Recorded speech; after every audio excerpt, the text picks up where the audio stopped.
Welcome to Lost in Revision. All of our content is public domain, literature, fairy tales, and folklore. We look at stories through an irreverent and lighthearted lens in our discussion episodes, and our daily stories are a fun way to listen to the original versions in a short format that can fit into most people's schedules. If you prefer to listen to full chapters, you can subscribe to our Patreon page. We just added a $1 option that provides early access and more. You can check the show notes for our Linktree page, where there are links to all of our public pages, ways to contact us, and all of our content. Our goal is to at least break even to cover our expenses, so any support that you can offer to help us reach that goal helps keep this podcast going and you entertained. All of our music is by Nathan Hubble and is used with his permission. Thanks, and enjoy the show. Hey everybody! Welcome to Lost in Revision, where we still have no idea what we're doing, but it sure is fun figuring it out together. I'm Natalie, and I'm joined by Angel and Polly. Angel's joining us from Texas, the birthplace of Dr. Pepper. Shout out to Waco for that. And another shout out to Rachel, who has been addicted to Dr. Pepper for at least the past 31 years from my personal knowledge. Hi, Angel. How are things? Things are great. And also, I want to shout out to Rachel. Hey, Rachel. And Polly is joining us from the birthplace of Mountain Dew. I don't know of any Mountain Dew addicts to shout out to. Oh, just shout out to all the code monkeys out there. Hey, code monkeys. Glad you joined us. How are things in your neck of the woods, Polly?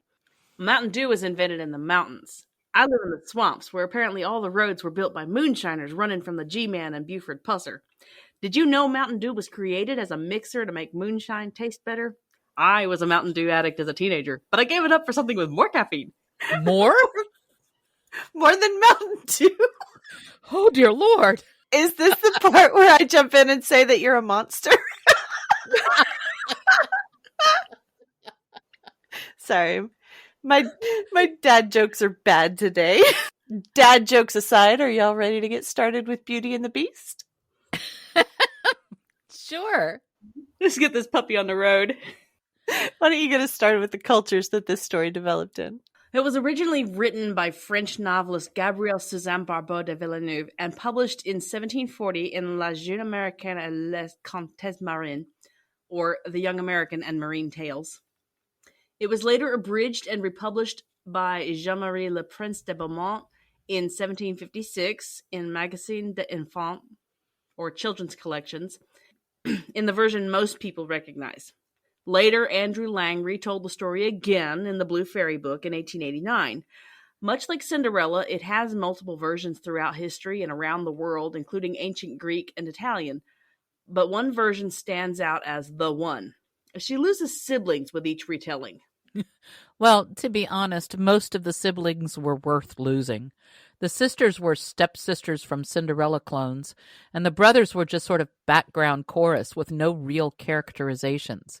Though having the sisters there to be awful does allow the father to not seem quite as spineless about sending Beauty to be the sacrifice in his place. I think Beauty was going to go whether her father sent her or not. She was kind of stubborn that way. I suspect that the sisters were turned into the village girls in the Disney animated version, and the brothers probably were turned into the men in the pub during Gaston's soliloquy. Which fits and gives interesting nuance to those characters.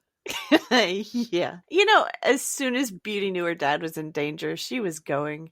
It did strike me as funny that all of the stories had Beauty in a large family, and Disney was like, nah, too much drama. So let's move on to the reading of the story to let everyone get caught up, and then we can discuss some of the details of it and our thoughts. Oh, no one knows me half as well as you did that day.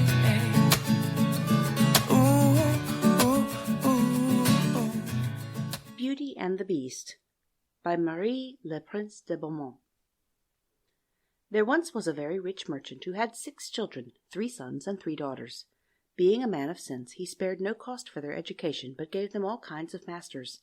His daughters were extremely handsome, especially the youngest. When she was little, everybody admired her and called her the Little Beauty, so that as she grew up she still went by the name of Beauty, which made her sisters very jealous. The youngest, as she was handsome, was also better than her sisters. The 2 eldest had a great deal of pride because they were rich. They gave themselves ridiculous airs, and would not visit other merchants' daughters, nor keep company with any but persons of quality. They went out every day upon parties of pleasure, balls, plays, concerts, etc., and laughed at their youngest sister, because she spent the greatest part of her time in reading good books. As it was known that they were to have great fortunes, several eminent merchants made their addresses to them. But the two eldest said they would never marry unless they could meet with a duke or an earl at least.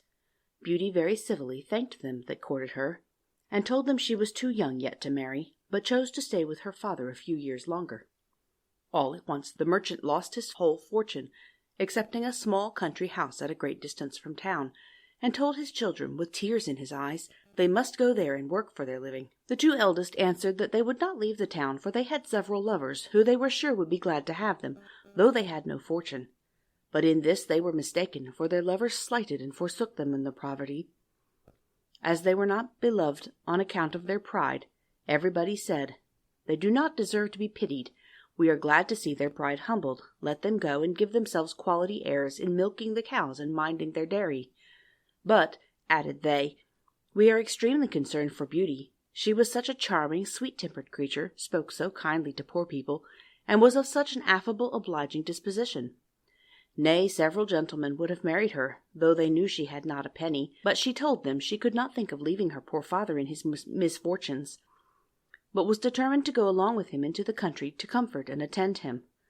Poor Beauty at first was sadly grieved at the loss of her fortune, but she said to herself, were I to cry ever so much, that would not make things better. I must try to make myself happy without a fortune."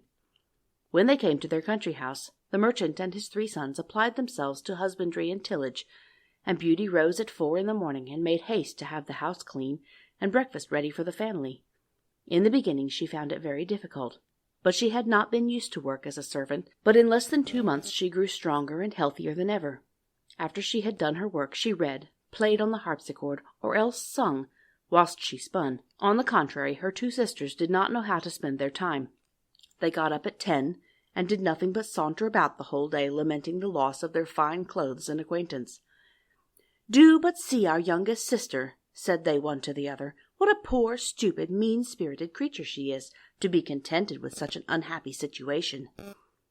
The good merchant was of a quite different opinion. He knew very well that Beauty outshone her sisters, in her person as well as her mind, and admired her humility, industry, and patience. For her sisters not only left her all the work of the house to do, but insulted her every moment. The family had lived about a year in this retirement, when the merchant received a letter with an account that a vessel, on board of which he had effects, was safely arrived. This news had like to have turned the heads of the 2 eldest daughters, who immediately flattered themselves with the hopes of returning to town, for they were quite weary of a country life. And when they saw their father ready to set out, they begged of him to buy them new gowns, caps, rings, and all manner of trifles.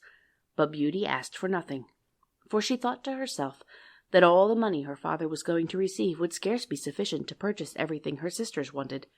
"What will you have, Beauty?" said her father. "Since you are so kind as to think of me," answered she, "be so kind as to bring me a rose, for as none grow hereabouts, they are a kind of rarity."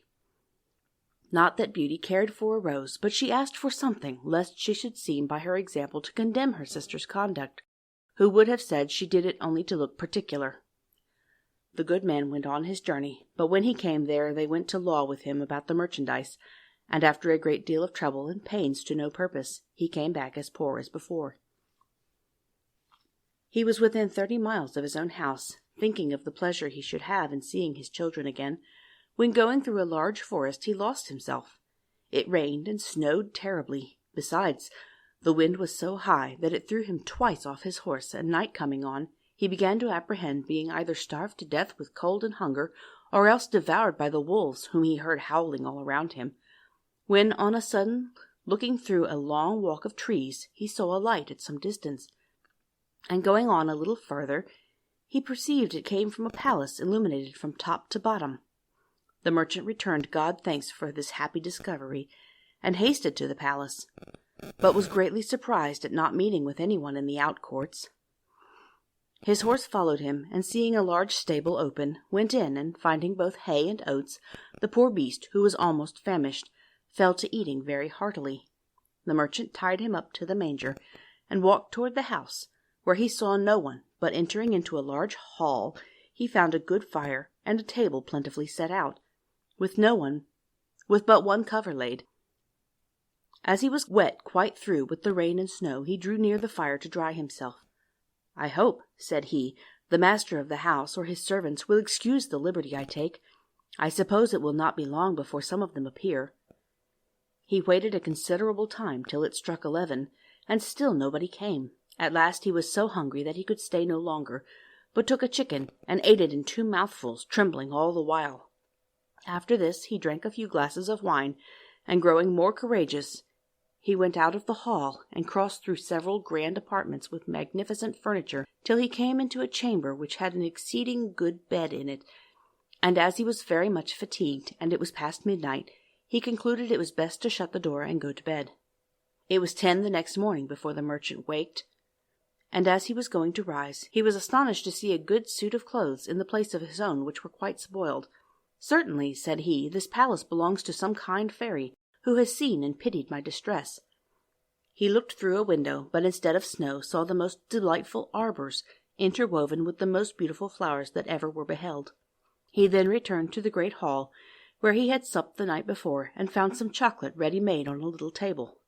"Thank you, good Madam Fairy," said he aloud, "for being so careful as to provide me a breakfast. I am extremely obliged to you for all your favours."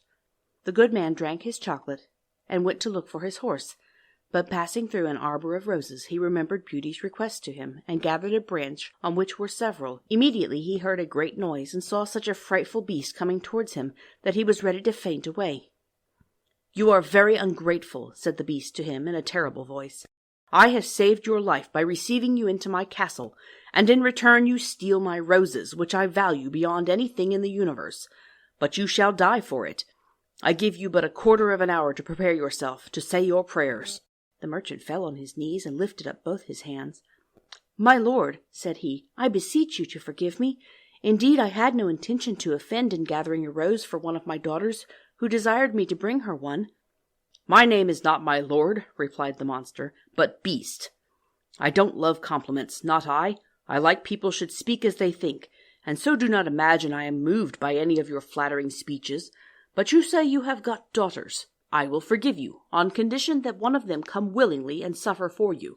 Let me have no words, but go about your business, and swear that if your daughter refuse to die in your stead, you will return within 3 months. The merchant had no mind to sacrifice his daughters to the ugly monster, but he thought, in obtaining this respite, he should have the satisfaction of seeing them once more, so he promised upon oath he would return, and the beast told him he might set out when he pleased. "But," added he, "you shall not depart empty-handed. Go back to the room where you lay, and you will see a great empty chest. Fill it with whatever you like best, and I will send it to your home." And at the same time Beast withdrew. "Well," said the good man to himself, "if I must die, I shall have the comfort, at least, of leaving something to my poor children." He returned to the bedchamber, and finding a great quantity of broad pieces of gold, he filled the great chest the beast had mentioned, locked it, and afterwards took his horse out of the stable, leaving the palace with as much grief as he had entered it with joy. The horse, of his own accord, took one of the roads of the forest, and in a few hours the good man was at home. His children came around him, but instead of receiving their embraces with pleasure, he looked on them, and holding up the branch he had in his hands, he burst into tears. "Here, Beauty," said he, "take these roses, but little do you think how dear they are like to cost your unhappy father," and then related his fatal adventure. Immediately the 2 eldest set up lamentable outcries, and said all manner of ill-natured things to Beauty, who did not cry at all. "But do see the pride of that little wretch," said they.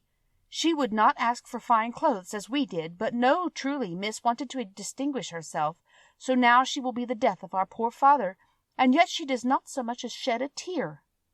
"Why should I?" answered Beauty.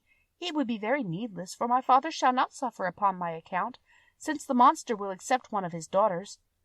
I will deliver myself up to all his fury, and I am very happy in thinking that my death will save my father's life, and be a proof of my tender love for him." "No, sister," said her 3 brothers, "that shall not be. We will go find the monster, and either kill him or perish in the attempt." Do not imagine any such thing, my sons, said the merchant. Beast's power is so great that I have no hopes of your overcoming him. I am charmed with Beauty's kind and generous offer, but I cannot yield to it. I am old and have not long to live, so can only lose a few years, which I regret for your sakes alone, my dear children. Indeed, father, said Beauty, you shall not go to the palace without me. You cannot hinder me from following you. It was to no purpose all they could say. Beauty still insisted on setting out for the fine palace, and her sisters were delighted at it, for her virtue and amiable qualities made them envious and jealous. The merchant was so afflicted at the thoughts of losing his daughter that he had quite forgot the chest full of gold. But at night, when he retired to rest, no sooner had he shut his chamber door than, to his great astonishment, he found it by his bedside. He was determined, however, not to tell his children that he was grown rich, because they would have wanted to return to town, and he was resolved not to leave the country. But he trusted Beauty with the secret, who informed him that 2 gentlemen came in his absence and courted her sisters. She begged her father to consent to their marriage and give them fortunes, for she was so good that she loved them and forgave them heartily all their ill usage. These wicked creatures rubbed their eyes with an onion to force some tears when they parted with their sister, but her brothers were really concerned. Beauty was the only one who did not shed tears at parting, because she would not increase their uneasiness. The horse took the direct road to the palace, and towards evening they perceived it illuminated as at first. The horse went of himself into the stable, and the good man and his daughter came into the great hall, where they found a table splendidly served up and 2 covers. The merchant had no heart to eat, but Beauty endeavoured to appear cheerful, sat down to table, and helped him. Afterwards thought she to herself, Beast surely has a mind to fatten me before he eats me, since he provides such a plentiful entertainment. When they had supped, they heard a great noise, and the merchant, all in tears, bid his poor child farewell, for he thought Beast was coming. Beauty was sadly terrified at his horrid form, but she took courage as well as she could, and the monster, having asked her if she came willingly, "Yes," said she, trembling. "You are very good, and I'm greatly obliged to you, honest man. Go your ways tomorrow morning, but never think of returning here again. Farewell, Beauty." "Farewell, Beast," answered she, and immediately the monster withdrew. "Oh, daughter," said the merchant, embracing Beauty, "I am almost frightened to death. Believe me, you had better go back, and let me stay here." "No, father," said Beauty in a resolute tone. "You shall set out tomorrow morning, and leave me to the care and protection of Providence." They went to bed, and thought that they should not close their eyes all night, but scarce were they laid down than they fell fast asleep, and Beauty dreamed. A fine lady came and said to her, "I am content, Beauty, with all your good will. This good action of yours in giving up your own life to save your father's shall not go unrewarded." Beauty waked and told her father her dream, and though it helped to comfort him a little, yet he could not help crying bitterly when he took leave of his dear child. As soon as he was gone, Beauty sat down in the great hall and fell a-crying likewise.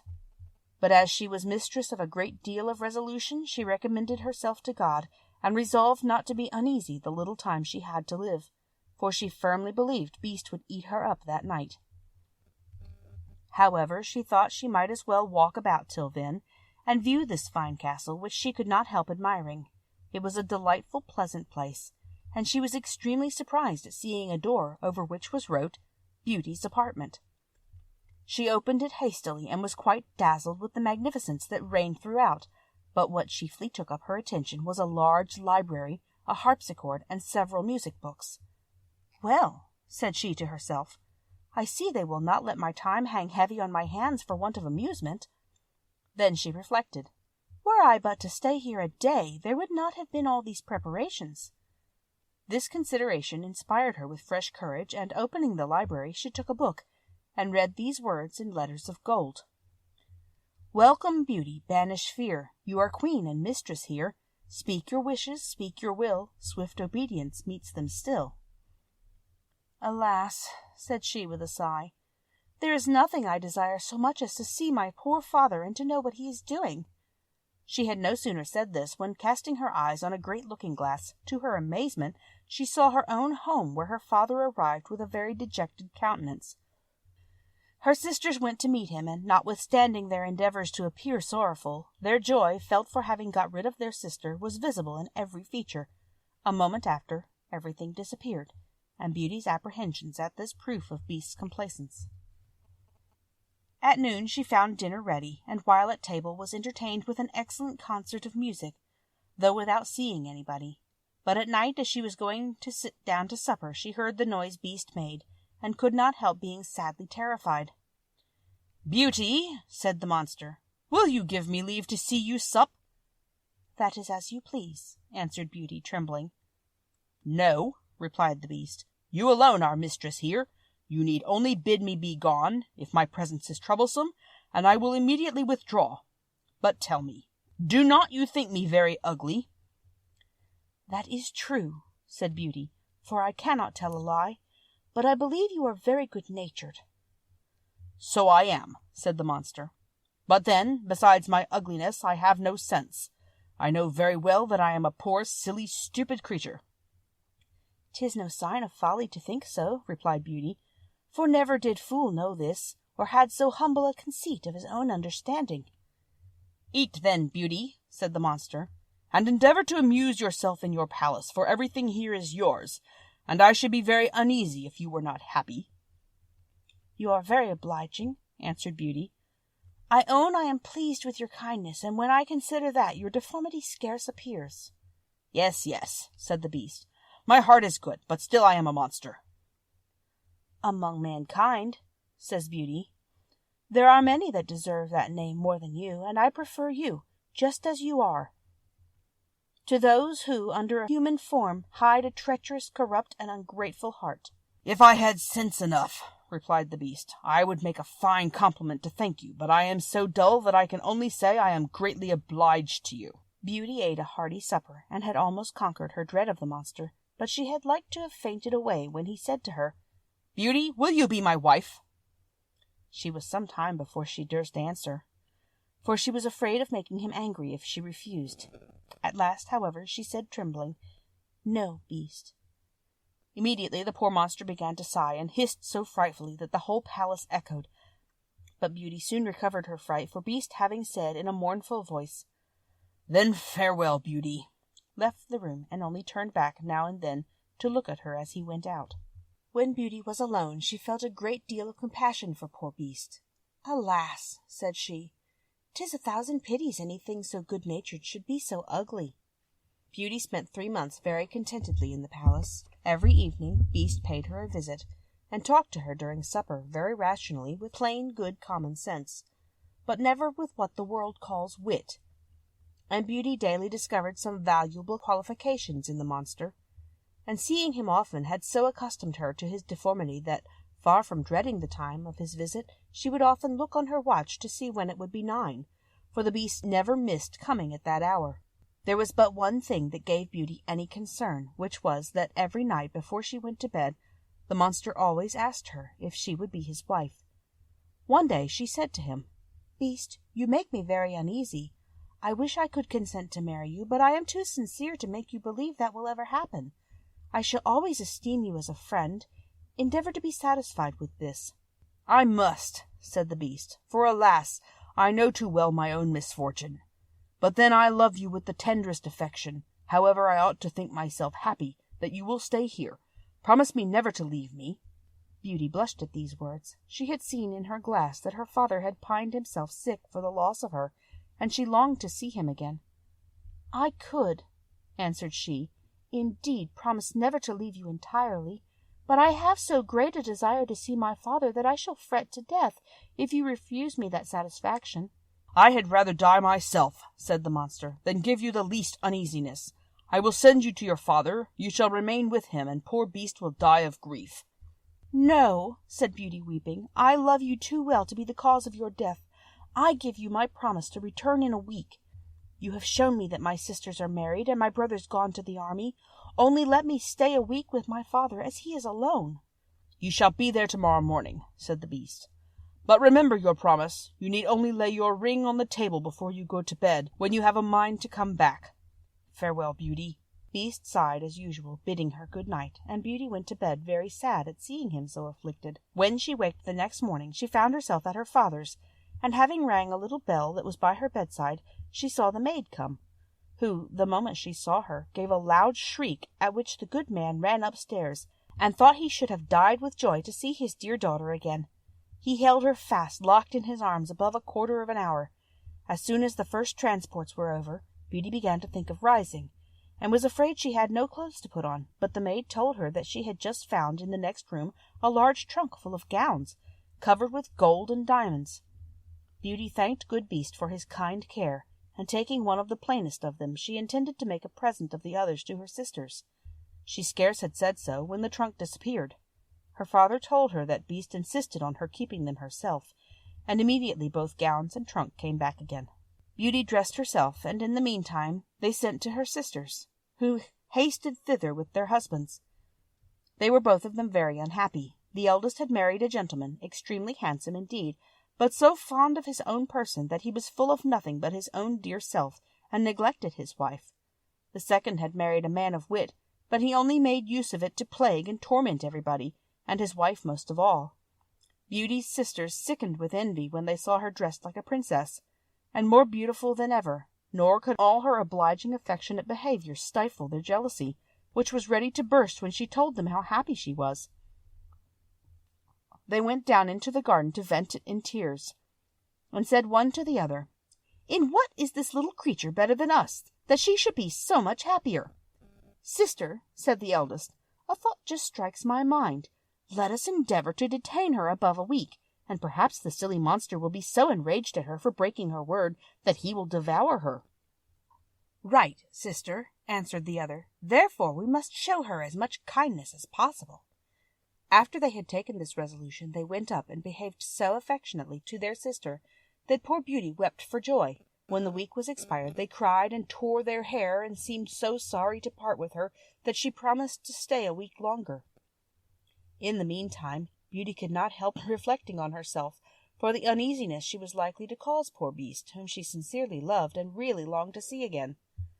The 10th night she spent at her father's, she dreamed she was in the palace garden, and that she saw Beast extended on the grass plot, who seemed just expiring, and, in a dying voice, reproached her with her ingratitude.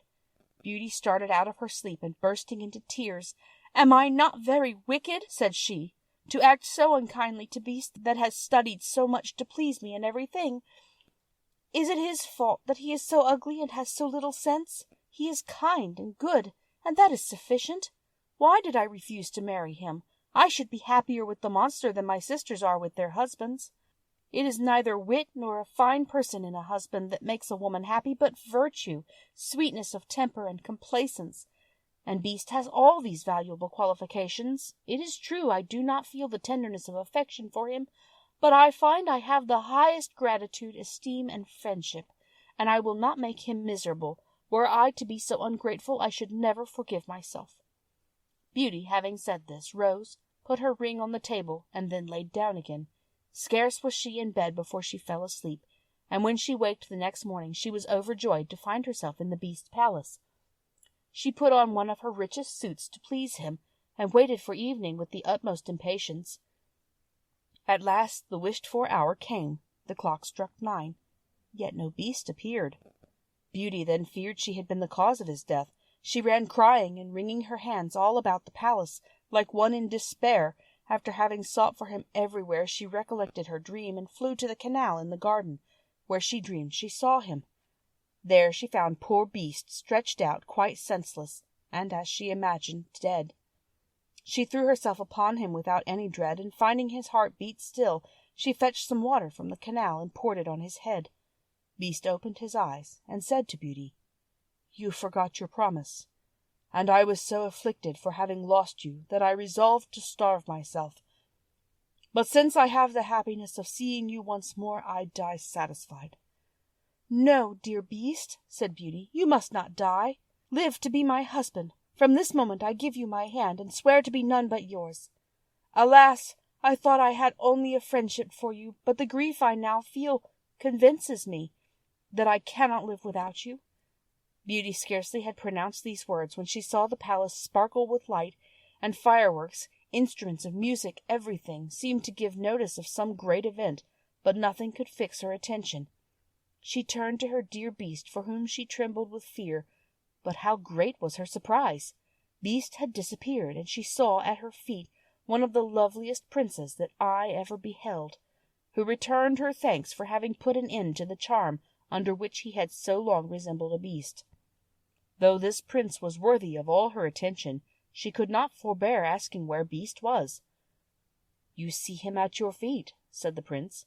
"A wicked fairy had condemned me to remain under that shape till a beautiful virgin should consent to marry me. The fairy likewise enjoined me to conceal my understanding. There was only you in the world generous enough to be won by the goodness of my temper, and in offering you my crown, I can't discharge the obligations I have to you." Beauty, agreeably surprised, gave the charming prince her hand to rise. They went together into the castle, and Beauty was overjoyed to find, in the great hall, her father and his whole family, whom the beautiful lady that appeared to her in her dream had conveyed thither. "Beauty," said this lady, "come and receive the reward of your judicious choice. You have preferred virtue before either wit or beauty, and deserve to find a person in whom all these qualifications are united. You are going to be a great queen. I hope the throne will not lessen your virtue, or make you forget yourself. As to you, ladies," said the fairy to Beauty's two sisters, "I know your hearts, and all the malice they contain. Become two statues, but under this transformation still retain your reason. You shall stand before your sister's palace gate, and be it your punishment to behold her happiness, and it will not be in your power to return to your former state till you own your faults, and I am very much afraid that you will always remain statues. Pride, anger, gluttony, and idleness are sometimes conquered, but the conversion of a malicious and envious mind is a kind of miracle." Immediately the fairy gave a stroke with her wand, and in a moment all that were in the hall were transported into the prince's palace. His subjects received him with joy. He married Beauty, and lived with her many years, and their happiness, as it was founded on virtue, was complete. Oh, deep inside my dreams, I'm still hollering back at you, you see. I thought you were here with me. It seems like everybody's still right. Oh, no one knows me half as well as you did that day. Oh, no one knows me like you did. We could sail away. And we're back. Now that everybody's caught up, let's discuss the story. This was always a favorite of mine because of the library that she gets access to in the Disney version. My favorite version from all of the research we have done, though, is the one from Portugal where everybody dies except for two sisters who eventually lose their fortune. I'm a sucker for a good tragedy, though. So what are y'all's favorite parts? I connect with Beauty on a deep level because I am also a bookworm and a musician and a stoic and a pragmatist, just like she is. Oh, most definitely. Which of us wouldn't want to live basically in a library? But when I first read this when I was very young, like pre-kindergarten, I was in awe of the magic mirror. I was obsessed with the idea of being able to see the people I loved even when they were far away. Though I think now, with our access to technology that makes it possible for us to sit here with me in Texas and Polly in Tennessee and Nat in Puerto Rico and see each other while having a conversation, I don't think the mirror will hold the wonder and magic for future generations reading this story that it had for me. I don't know. With Polly's tech issues right now, Magic Mirror might work better. It's true, though. We grew up in a time, all three of us grew up in a time without even having cell phones. We didn't have internet. We didn't have computers. The newer versions will probably just have her video chat with everyone, and the kids will see magic mirrors now and just shrug, where the original times it would have been seen as miraculous. I wouldn't mind having a magic mirror sometimes as a parent. I could just pull out my compact and be like, show me my kid, and see exactly what they were up to. Not so much now, since they're teenagers and I like to respect their privacy. But when they were younger, before they had their own personal electronics. But yeah, I can see the value of instant visual contact across distances in 1740. Yeah. I use Wi-Fi security cameras just to make sure my birds are okay when I'm at work. But yeah, back in 1740, a magic mirror would have been most wondrous indeed. And powerful if you think about the fighting that was pretty constant during the time. Oddly enough, France wasn't directly involved in a war when this was originally written. They were kind of between wars, but I imagine wars were frequent enough that most people could relate to the concept. Yeah, that's true. So what was y'all's favorite movie versions? I love in the live action where LeFou says something about a certain je ne sais quoi, and Gaston goes, I don't know what that means. I lost it.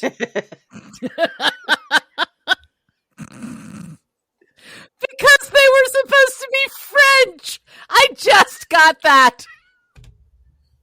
Well, that line also has a built-in joke for that. Sorry. No. You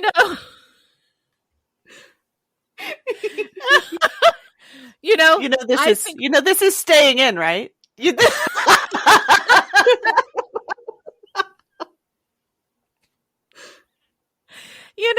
I think mine would be the opening scene for the Disney version.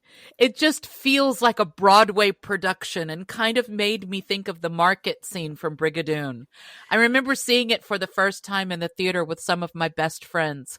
When it got to the part of the song where she was singing, it's my favorite part because you see, here's where she meets Prince Charming, but she won't discover that it's him till chapter 3. And my friends all turned to me in the theater and they went, they made a movie about you.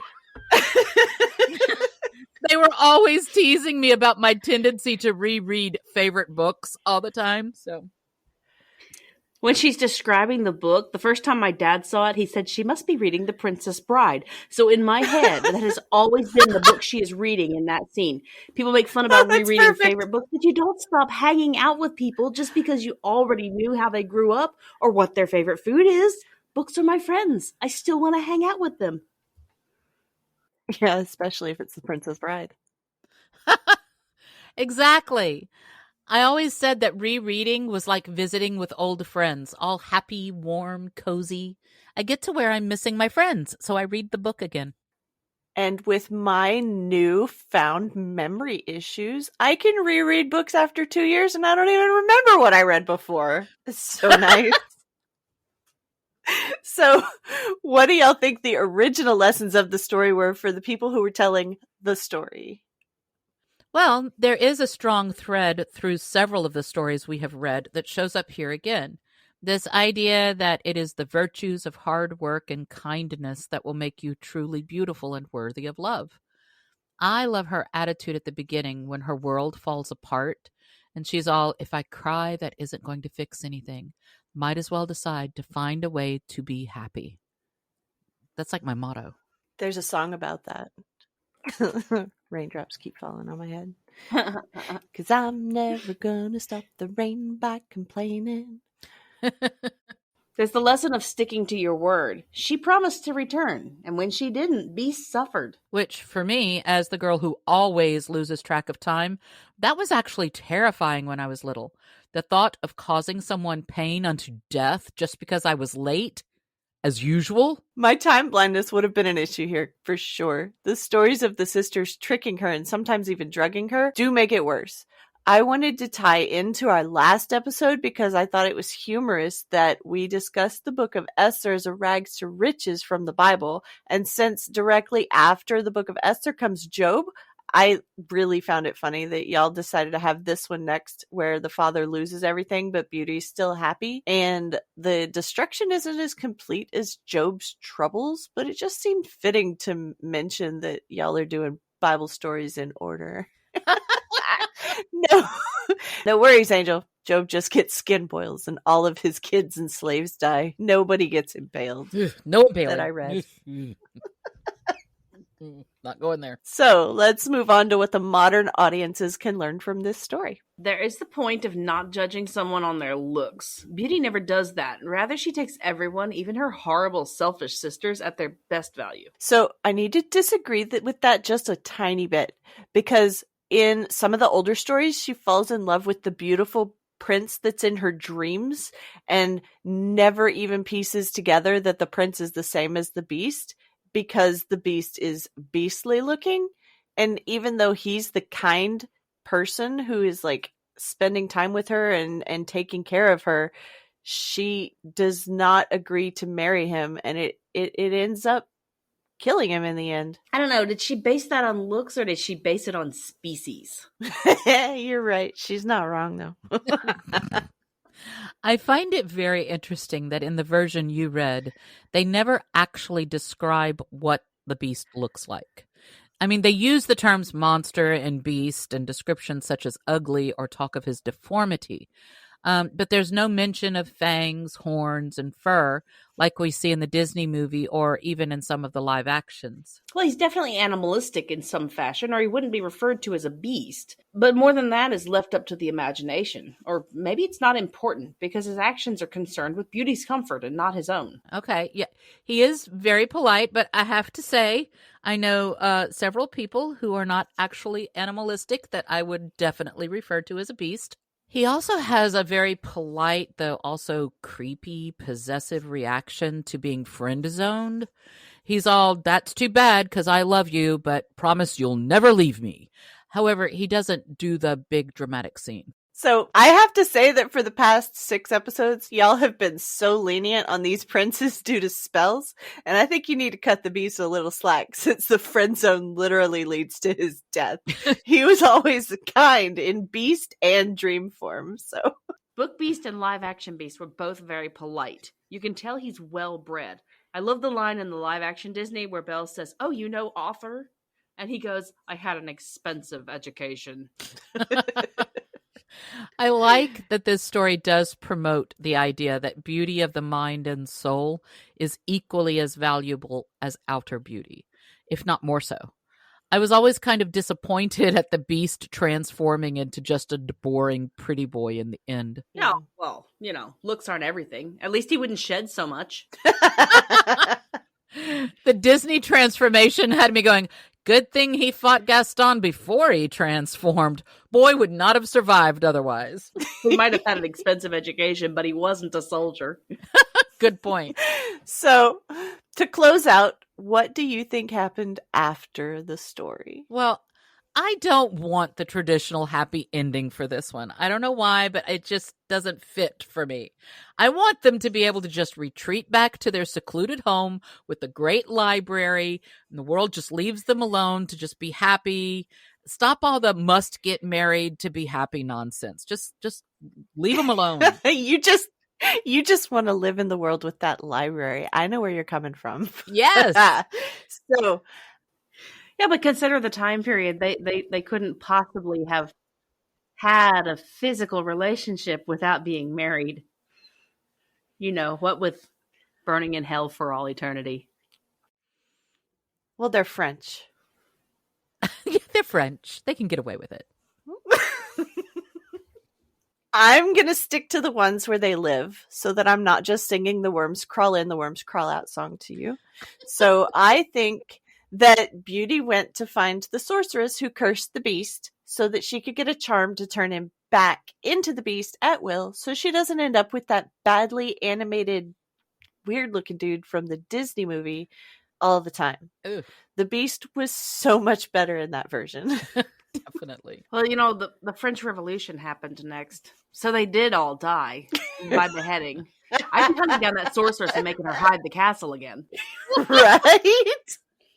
If they found the sorceress, I wonder who she turned into the guillotine.